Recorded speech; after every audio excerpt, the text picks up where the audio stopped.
वालेकुम शाह साहब। वाह सलाम विटामिन डी। शाह साहब मेरा गोल्ड चला गया था, हाँ तो गोल्ड रखवा के हमने पैसे लिए थे उससे 6 लाख। ठीक है। तो आपने कहा था कि गोल्ड वापस आ जाएगा। तो हाँ। मनी दम लेती रही हूँ मैं, उसमें यही मेडिटेट किया कि मेरा गोल्ड वापस दिला दो। हम्म। तो मेरा 3 वीक के बाद मेरा गोल्ड वापस आ गया। ठीक है गुड। उनके पैसे आए, टेस्टमोनी। उनको दिया, गोल्ड मेरा वापस आ गया। बस ठीक है, टेस्टमोनी बना दो, टेस्टमोनी बना दो इसकी।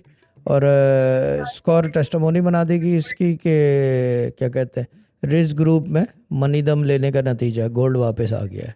ठीक है ना, ये बड़ी बात होती है, क्योंकि ऐसे भी लोग हैं हमारे पास जी शाह जिनके साहब। गोल्ड बरसा बरस से फंसे हुए हैं। ये चक्कर है। ठीक है गुड है। विटामिन डी जो कुछ कर रही हो करते रहो खामोशी से, और लाइन काट दो इसी वक्त, इससे पहले कि मैं विटामिन ठीक डी है शाह मैं साहब। सनबेड में घुसेड़ दूं। ठीक है ना। थैंक यू, हाँ thank you, thank you thank thank you. You, जल्दी अल्लाह करो जल्दी। हाफिज, सिस्टर अल्लाह जायरा हाफिज, से अल्लाह हाफिज। विटामिन डी को सनबेड में लिटा दो एक दफ़ा ना। हाँ इसको विटामिन डी एक्स्ट्रा चाहिए। ठीक है।